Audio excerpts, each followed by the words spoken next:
Have you had an encounter you'd like to have narrated on this channel? Well, if so, get busy and send me an email with all the details. Don't leave anything out. You can send your email to me directly at contact@buckeyebigfoot.com. Hey there, everyone. Now, listen up. I just have one email for you tonight. So go ahead and grab your snackage, get on up in the saddle, and let's dive right into it. Are you ready? Me too. Let's go.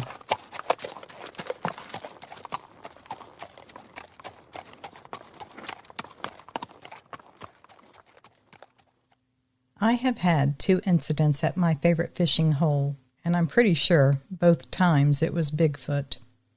The first occurred in July 2014. I wasn't alone, but I had 2 friends with me that time. Everything had been quiet that morning, but then we started to hear plops in the water in front of us and around us. Now, we didn't see them at first, and we were wondering what it was. Then one of my friends actually saw a rock come from overhead and behind us and plop down in the water.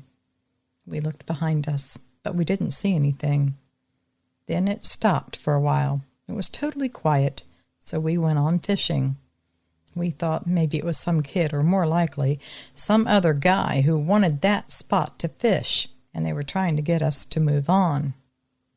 So 20 minutes or so go by, and then one of my friends lets out a sound like he got hurt.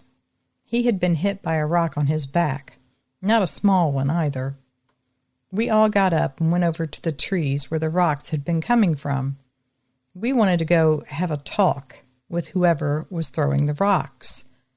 Now, when we started walking over to the trees, we loudly heard someone or something running away. We heard the footsteps and trees and limbs snapping and cracking. Although we looked when we got there, we never did see who or what it was. At the time, I wasn't thinking about Bigfoot at all, but now I wonder. Now, the next time, it was me and my son, who was 9 years old at the time. To get to this favorite fishing spot of mine, it's a bit of a hike from where you park your car. It's about a 30 to 40-minute hike, depending on the weather, and you have to go through some very dense woods and cross a couple light hills to get there. Now, my son had been there with me twice before, so he knew the drill. He knew that we would be carrying all of our gear in and out again, and that it could be challenging, especially if it was raining. But overall, he seemed to love it. So this time that I took my son, the one I want to tell you about, well, there was something weird going on right from the time we stepped foot onto the trail that led us through the woods. We both were hearing something behind us, and instinctively we would both turn around at the exact same time without saying anything to each other. So we were both hearing something. After a few minutes of this, my son was clearly getting a little spooked, and to be honest, I was too. I'd never had this before. But then I told myself I was being stupid, so I pushed the feeling down and ignored it. I also really didn't want my son to be scared of every little thing, and he had a tendency to be a little skittish, shall we say. I wanted him to learn that not everything should be fearful, and to be calm and to use his head. At the same time, I wanted him to be wary of danger. But overall, I thought this was a good experience where no impending danger was evident, and I could teach him to prevail with a cool head. So we continued on. But the farther we went, the more we heard things. We would hear tree limbs shake right above us. I would look up, and I would check all the treetops above us and around us, but I never saw anything. But then again, it wasn't easy to see up in the treetops. It was full summer, and the leaves were very full on all of the trees. At one point, we saw the tree shake right in front of us. Then we heard something move, and then the tree right next to it shook. It was like something was jumping from limb to limb, from tree to tree. And this was not some squirrel. I know that's what you're thinking, but whatever this was, it was big. The sounds were large. I heard tree branches creak when it jumped from tree to tree. And I mean big tree limbs, not little ones. Squirrels don't make tree limbs creak. Now, when that happened, We were almost to the fishing hole. I could look down the trail and I could see the brightness of the opening right there by the creek bed. I considered turning around and leaving. I really wanted out of those woods, but I also thought if we got out to the creek where it's a little more open, whatever or whoever it was would go away. We got there, settled down, and started fishing, and everything seemed okay at first, but I stayed half-turned the whole time. For the first time ever in all the years I'd gone there, I was afraid to turn my back to the woods behind us. Now, you can go ahead and laugh if you want, but I had a moment, well, several moments really.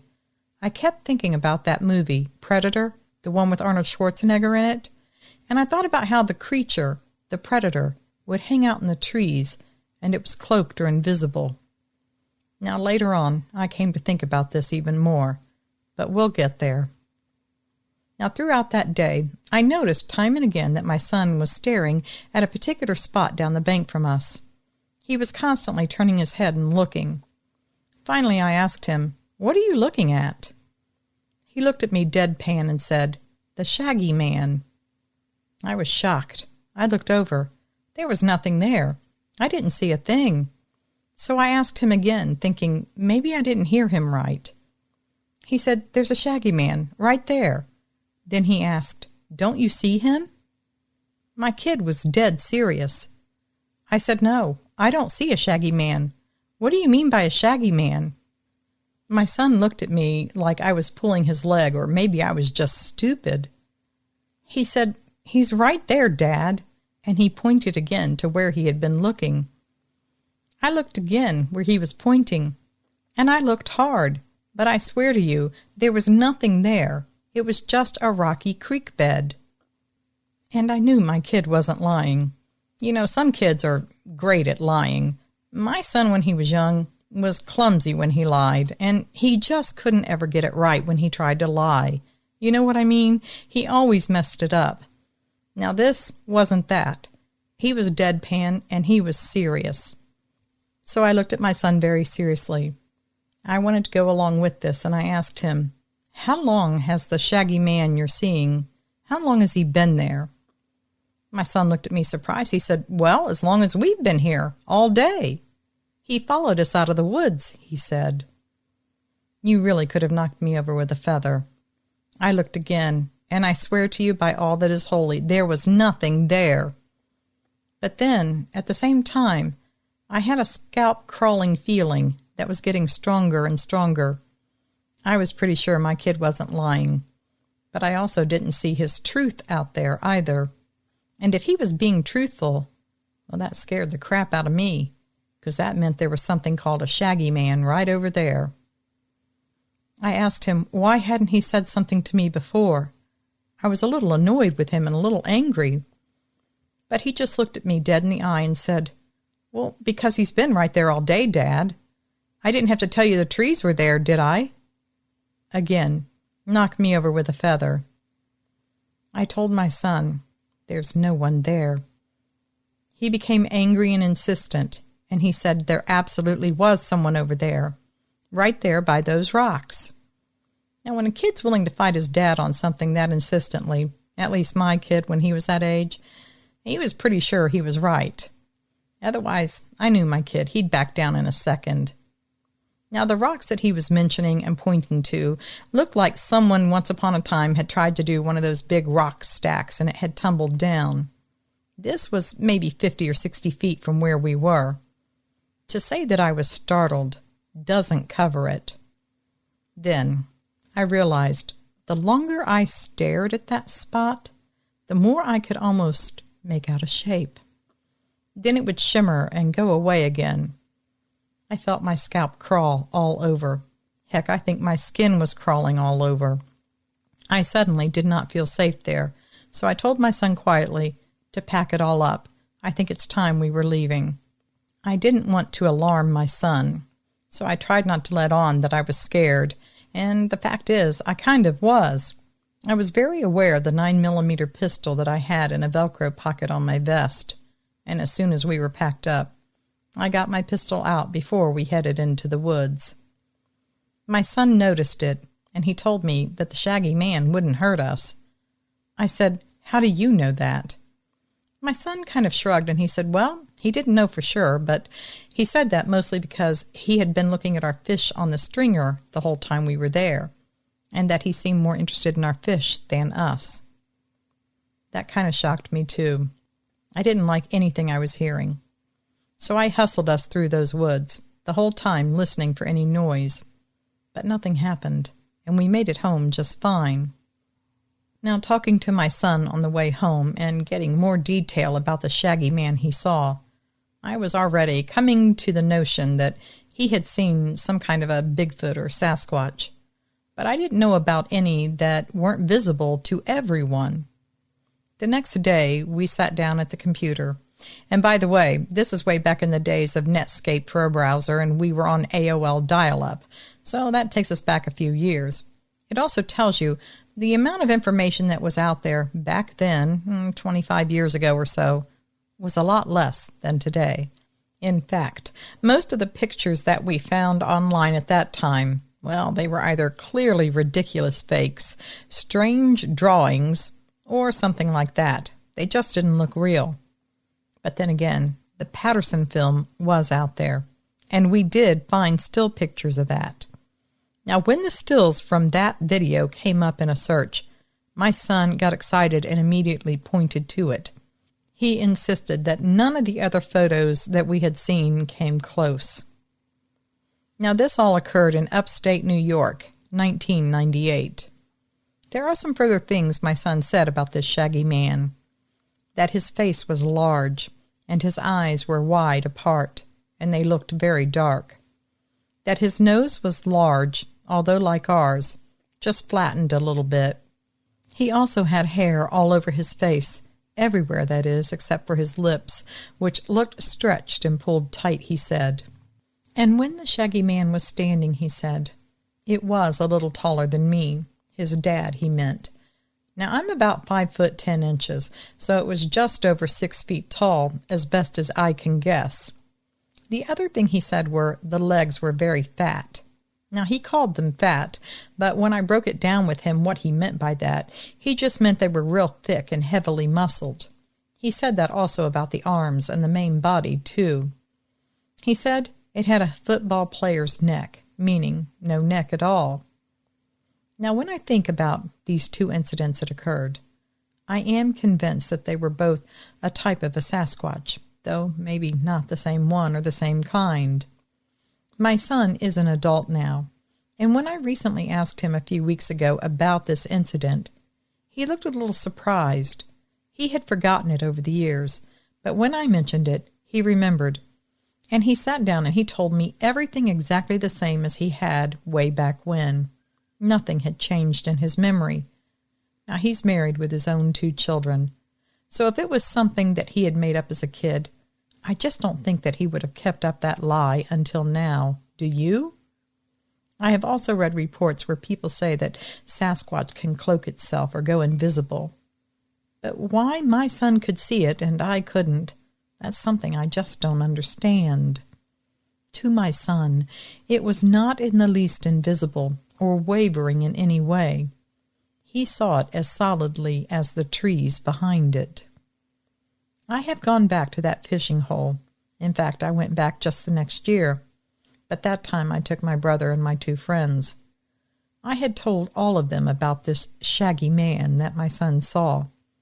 They all listened, and it isn't that they didn't believe me, but for the most part, they were convinced that it was a person somehow hiding themselves, and possibly they had had ill intent towards me, or specifically, maybe towards my son. Now, that doesn't explain everything, but nothing explains all the things that happened that day.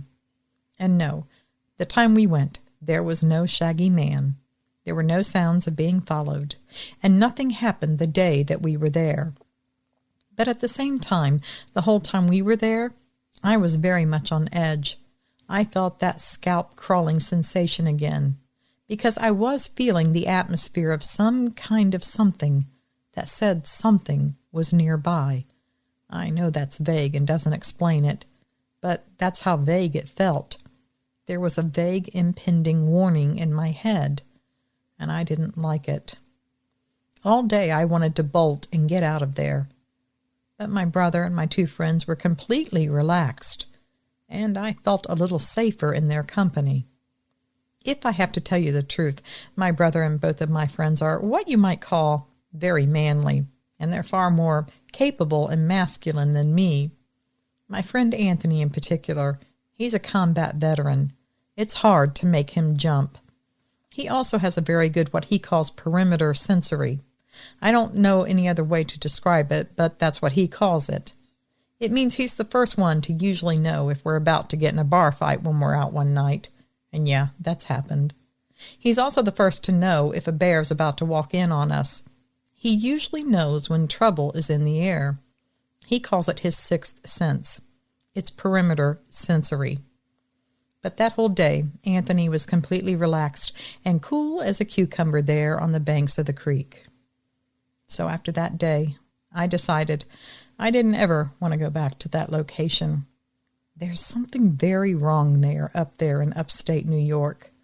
And while I believe Sasquatch is among those odd things happening, I do not believe that that's all that's wrong with that area.